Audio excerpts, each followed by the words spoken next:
Masih disiarkan langsung dari kawasan Sudirman Lantai 3 Studio KPFM Balikpapan. Selamat pagi mendengar KPFM. Kita udah masuk di interval yang kedua kebersamaan kita di Coffee Morning Show. Dan seperti Shirley janjikan di awal tadi, kita akan berbincang langsung dengan Mas Ryan Filbert, seorang praktisi inspirator investasi Indonesia, juga penulis puluhan buku bestseller nasional.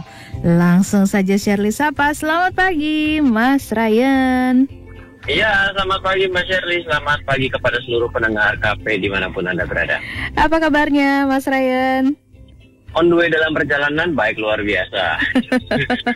Luar biasa. Gimana cuaca di Jakarta, Mas Ryan?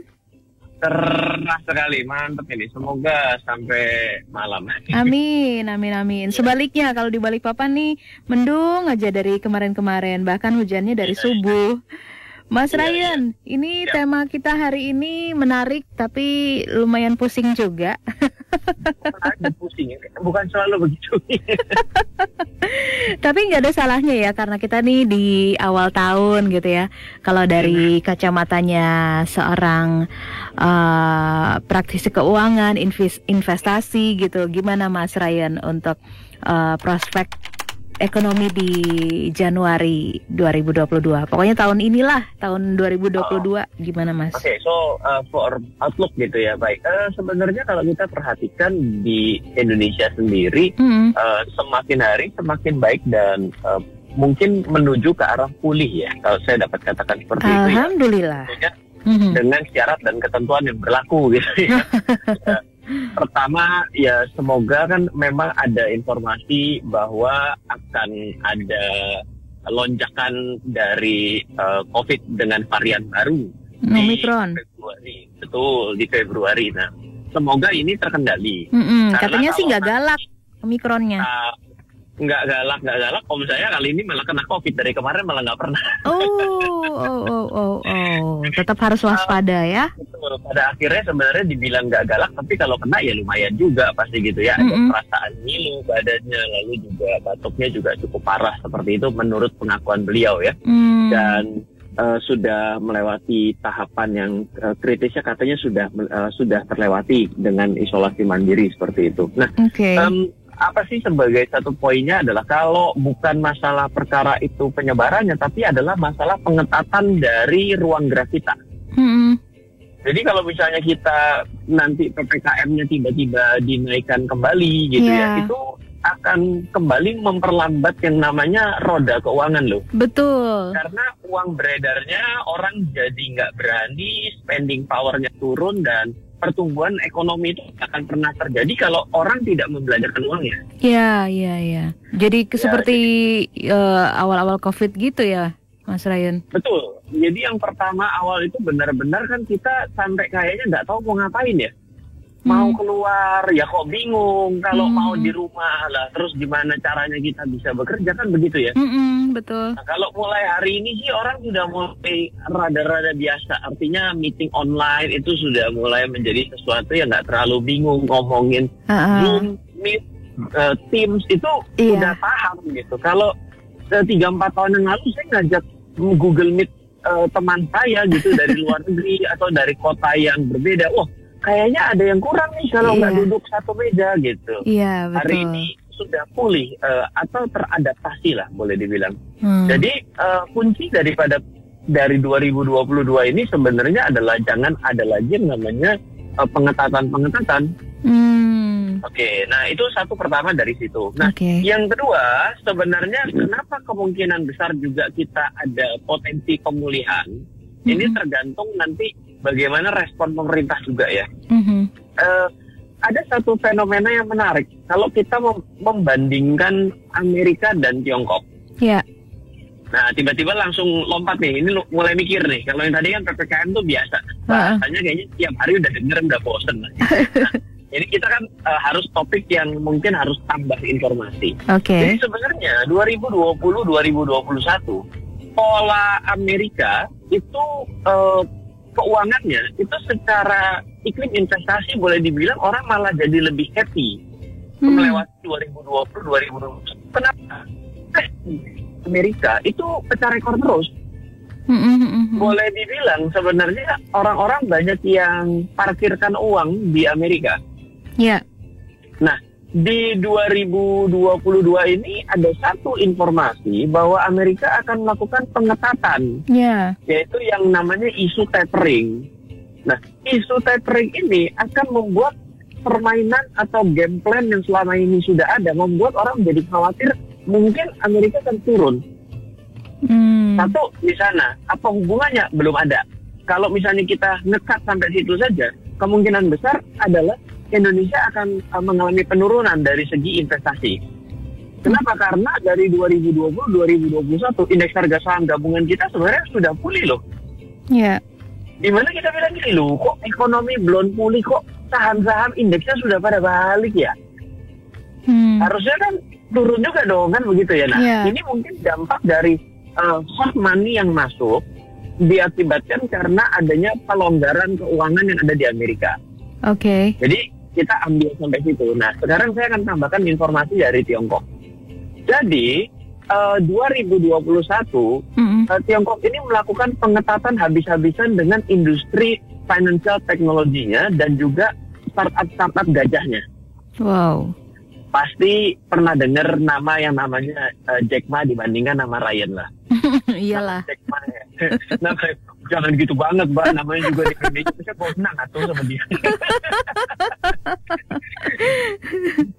Bicara mengenai Jack Ma ini kan tiba-tiba hilang dari peredaran. Tadinya kan Jack Ma ini bikin film kungfu, akhirnya berbicara di depan publik begitu luar biasa, bahkan berani mengkritik pemerintahannya sendiri, gitu ya.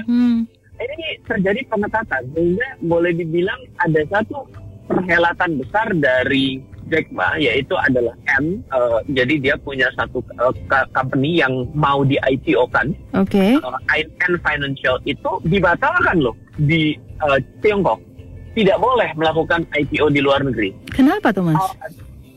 Ini adalah dampak dari pengetatan karena kalau Tiongkok ini kan cara berpikirnya beda ya. Dia punya cara berpikir adalah kalau ini terlalu bablas, nanti dia tidak suka dikontrol oleh negara asing. Oke. Nah, jadi pengetatan dari ruang gerak perusahaan-perusahaan startup yang ada di Cina itu menyebabkan indeks harga saham di Cina itu mengalami penurunan itu kalau tidak salah angkanya itu lebih dari 50% turunnya. Nah, dari kejadian ini sebenarnya ada satu sinyalnya adalah karena di dalam negaranya ketat, maka kemungkinan akan terjadi ekspansi ke luar negeri di luar Cina. Yang pastinya salah satunya Indonesia menjadi target. Oke. Nah, jadi di satu sisi melihat Amerika kemungkinan akan narik duit, tapi di satu sisi kemungkinan di Cina, investor Cina itu akan pergi ke luar negeri untuk menginvestasikan uangnya. Oke.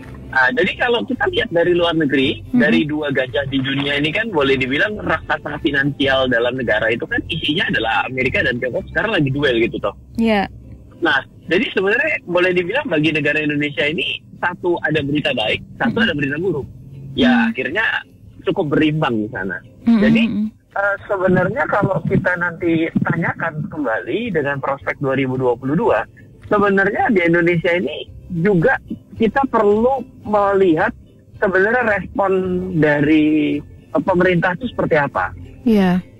Nah, jadi setiap kebijakan dan respon pemerintah ini sebenarnya akan benar-benar berdampak cukup signifikan. Iya, iya. Let's say ya. Ternyata lebih pro dengan kebijakan Amerika. Oh, ini berarti akan cenderung ikutan melemah lebih banyak. Nah, dan kemarin kan kita dapat informasi bahwa Presiden Jokowi ini sudah sempat telepon-teleponan ya sama ke Cina ya, terkait dengan yuk come ke Indonesia. Nah, ini sebenarnya ada satu good signal bahwa kita welcome terhadap investasi, maka akan dapat kita lihat bahwa kemungkinan kita bisa mendapatkan dana lebih untuk pembangunan dan investasi apapun. Sehingga ya mungkin kalau ini disambut ya bisa mengalami pemulihan dengan lebih cepat. Menurut saya langkah yang cukup bagus juga gitu ya. Ya, tapi kembali kita ini juga harus ikut ambil opportunity. Kalau di di dalam keadaan yang tidak ada kepastian, itu banyak orang yang tidak berani untuk menggelontorkan uangnya. Iya. Nah, ini yang harus kita kasih, bukan motivasi lah, kita harus kasih dorongan bahwa ya sesuatu yang udah pasti hasil investasinya nggak bakal gede-gede amat. Coba kita pergi ke deposito, coba kita masukin uang deposito, apa 10% nggak dapat 3%, dapat 4%. Nah, jadi kenapa bisa mendapatkan 3%? Oh, yang pasti kok aman, dijamin sampai dengan 2,5 miliar gitu ya. Yeah. Jadi hal-hal seperti itu yang mungkin perlu kita perhatikan ya dari 2022 sendiri seperti itu. Oke. Nah, ini tema kita hari ini menarik juga nih soal kripto. Oh, aduh, saya lompat. 2022. Dia lompat ke kripto. Ini siarannya kurang ini sampai jam 7 malam gimana? Temenin malam live trading. Waduh. Ya, oke, gimana Mbak? Ada apa dengan kripto nih? Terus ada NFT apa lagi tuh Mas? Untuk diinvestasikan. Ini dijamin jam 12 nggak selesai Mbak. Ya, garis besarnya aja lah Mas. Baik, ini berarti karena Ghazali Effect ya. Ghazali Effect itu ada orang bernama Ghazali, tiba-tiba dia rame di Indonesia, beritanya kemana-mana karena katanya dia menjual sebuah kriptonya dia dalam bentuk NFT. Jadi NFT itu sebenarnya boleh dibilang salah satu jenis koin atau jenis token lah.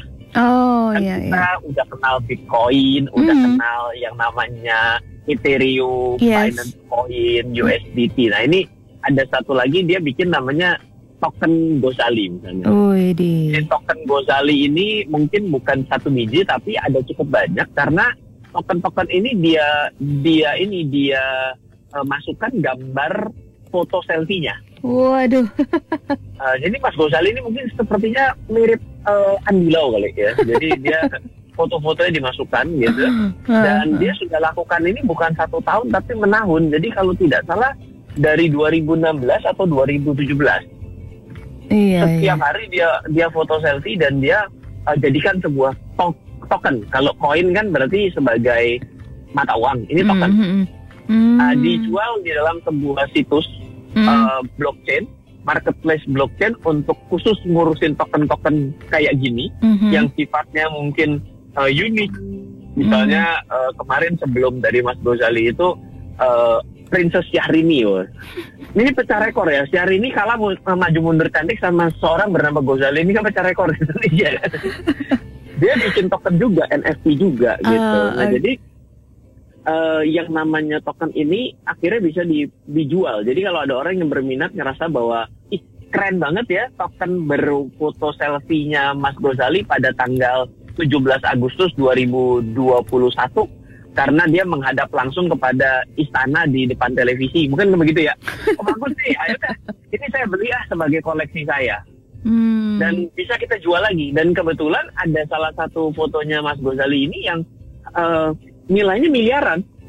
Iya. Ya, kalau ditanya atas aspek apa analisanya sehingga itu menjadi miliaran, nah, saya nggak tahu. Kalau yang namanya barang koleksi itu kan kadang-kadang nggak bisa ditanyakan kepada orang yang awam ya. Contoh seperti teman saya gitu ya, dia pengoleksi mobil sedan. Jadi dulu itu mobil sedan itu kalau kita tahu ada mobil kan ada mobil yang ada bagasinya, ada yang nggak ada bagasinya. Kalau sekarang kan rata-rata nggak ada bagasi, yang disebut dengan hatchback ya. 2 pintu. Bukan, hatchback itu berarti dia nggak ada bagasi belakang. Iya. Dia bagasinya tuh masih dibuka ke atas gitu loh. Jadi dia nggak ada ke belakangnya. Dia hatchback. Nah itu teman saya itu kolektor untuk seri Estilo. Jadi loh, kalau saya ditanya dengan harga yang dia bayar, saya bilang saya mendingan beli mobil baru. Tapi dia bilang, oh ya nggak bisa, ini langka, ini begini, ini begitu lah ya. Jadi NFT itu sebenarnya adalah sesuatu barang dalam dunia digital, sama seperti kripto, seperti token-token atau koin yang kita kenal. Tapi bedanya adalah tidak ada token kedua. Contoh gini, kalau Bitcoin itu kan Mbak Sherry bisa beli Bitcoin, Ryan bisa beli, dan sama namanya Bitcoin. Nah, kalau di dalam NFT nggak ada. Ya benar-benar kalau namanya NFT token Ghazali 1, berarti nggak akan ada namanya NFT token Ghazali 1 lagi. Adanya ya selanjutnya NFT token Ghazali 2, yang mana antara yang ke satu dan yang kedua memiliki spesialisasi atau karakter ataupun sifat atau identitas yang berbeda. Oke. Mas Ryan, mohon maaf dipotong. Sebelum lebih jauh ini juga melihat waktu kita berbincang. Ini ada yang bertanya, selamat pagi Pak Roni, apa kabarnya? Ini katanya mau nanya dong mengenai robot trading, bagus apa tidak? Oke, baik. Sebenarnya robot itu bagus kalau dipakai sama orang ngerti. Kenapa? Karena yang namanya trading manual itu kan pertama ya, perlu ngeliatin layar. Yang kedua, perlu mungkin memakan hati, artinya membuat kita deg-degan. Karena waktu naik kita kok kayaknya senang, begitu turun jantung mau copot gitu ya. Sampai gitu ya. Iya, padahal kita sudah batasi dengan baik gitu, tapi kita nggak kuat melihat layar. Oke. Nah, jadi kalau kita udah terbiasa melakukan transaksi dan kita membutuhkan asisten, maka sebenarnya robot trading itu bagus. Bagus pada dasarnya. Tapi kalau kita nggak paham, tiba-tiba ditawari sebuah robot trading yang katanya bisa menggantikan manusia, ini yang perlu hati-hati. Satu, kita nggak ngerti trading, tiba-tiba dikasih yang otomatis. Apakah sesuatu yang bagus kalau tiba-tiba diotomatisasi? Coba bayangkan, kalau otomatisasi itu, misalnya, saya udah ngejalanin yang namanya suatu sistem pabrik ya, dia udah pencet produksi gitu. Yeah. Kita mesin pabrik yang terotomatisasi dengan begitu canggihnya dijalankan oleh orang yang nggak ngerti. Kira-kira akan lebih banyak errornya atau akan lebih banyak berhasil? Pastilah error. Errornya ya kan, tiba-tiba kecepatannya terlalu kencang, tiba-tiba ternyata begitu ada sesuatu yang aneh nih kan, misalnya ban conveyor beltnya ternyata ban berjalannya ada masalah, tiba-tiba kita nggak tahu cara betulinnya, tombol emergency stopnya kita nggak tahu di mana. Nah, hal-hal seperti itu yang bahaya kalau kita menggunakan robot trading tanpa pengetahuan yang dasar-dasar dari trading. Itu kalau dari saya. Itu ada kelas-kelasnya Mas Ryan ya yang bisa diikuti ya Mas ya? Saya kalau untuk mengotomatisasi sebenarnya sampai dengan yang namanya membuat sinyal sendiri ya. Tapi kalau mengotomatisasi sampai dia itu bisa beli jual secara mandiri gitu, itu sebenarnya lebih kepada script. Jadi kalau misalnya sudah ngerti kita maunya apa dengan trading manual, ya bisa. Jadi saya itu memang mengajarkan bagaimana caranya agar orang ini ngerti trading dan berinvestasi, bukan bagaimana caranya mengotomatisasi. Karena apa? Menurut saya gini, Indonesia ini kan 270 juta menurut data Biro Pusat Statistik. Yeah. Orang yang mengenal saham itu 3.500.000. Orang yang mengenal forex saya nggak tahu, karena kebetulan Bapak Peti tidak informasikan berapa jumlah trader forex. Tapi kalau untuk pemilik aset kripto diinformasikan totalnya 9,5 juta. Itu sampai berapa persen sih dari yang namanya 270 juta? 10% pun tidak tuh. Karena 10% kan 27 juta. 1% kan 2,7. Jadi angka ini masih kecil. Yang saya inginkan adalah orang ini yang tidak tahu menjadi mau. Menjadi tahu dan mau. Nah, dibandingkan membuat sesuatu yang sudah sangat expert kan berarti pasarnya menjadi kecil sekali. Ya kira-kira seperti itu. Jadi kalau kelas saya pasti lebih banyak back to basic, how to trading, how to manage risk, how to calculate the passive income for ourselves or for our family. Itu yang menjadi target saya. Oke. Jadi robot trading pada dasarnya bagus, tapi harus dibarengi dengan pengetahuan untuk menjalankannya, begitu ya Mas Ryan? Betul, kalau yang sama sekali kayak nggak tahu apa-apa tapi kok untung, itu yang sebenarnya harus hati-hati loh. Itu untungnya dari mana?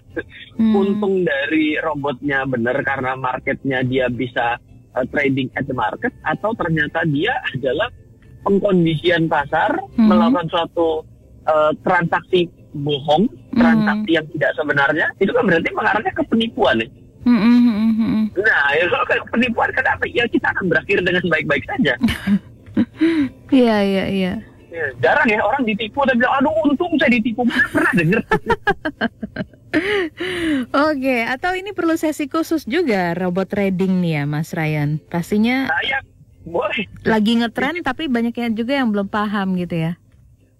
Ya kalau misalnya pendengar KP ingin coba lihat ya, di dalam channel saya sebenarnya kita pada beberapa waktu yang lalu itu membuat series belajar robot trading sih. Maksudnya mana sih robot yang kelihatannya benar, mana sih robot yang kelihatannya kok kayaknya ini banyakan bohongnya, mana sih robot yang sebenarnya benar tapi kok ini lebih berbahaya bagi seorang awam karena dia memungkinkan terjadi potensi minus yang besar. Nah, ya monggo bisa coba Bapak bisa buka ke channel saya, RF Channel Ryan Filbert di YouTube. Itu juga kita pernah membahas itu menjadi belajar robot trading itu secara series seperti itu. Oke. Kayaknya minggu depan seksi juga nih kalau kita bahas soal robot trading. Ya, ini memang siaran kali ini benar-benar mengawali tahun ini benar-benar beragam warna-warni nano-nano ya. Seru sekali. Iya. Mas Ryan, nggak apa-apa ya. Minggu depan kita sambung lagi soal robot trading ya.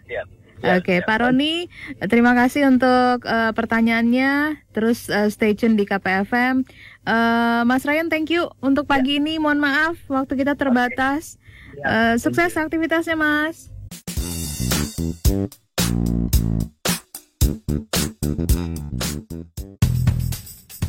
Halo, terima kasih sudah menyaksikan video di RF Channel on YouTube. RF Channel adalah channel edukasi untuk kita secara bersama-sama belajar dan mendapatkan aktualisasi mengenai investasi, keuangan, dan bisnis bersama saya, Ryan Filbert, dan tim. Add nomor WhatsApp saya di 0895 07 08 0789 0895 07 08 0789. Download aplikasi MyRF di Android atau iOS untuk mendapatkan artikel dan tema-tema khusus mengenai edukasi investasi, keuangan, dan bisnis pada aplikasi MyRF sekarang juga.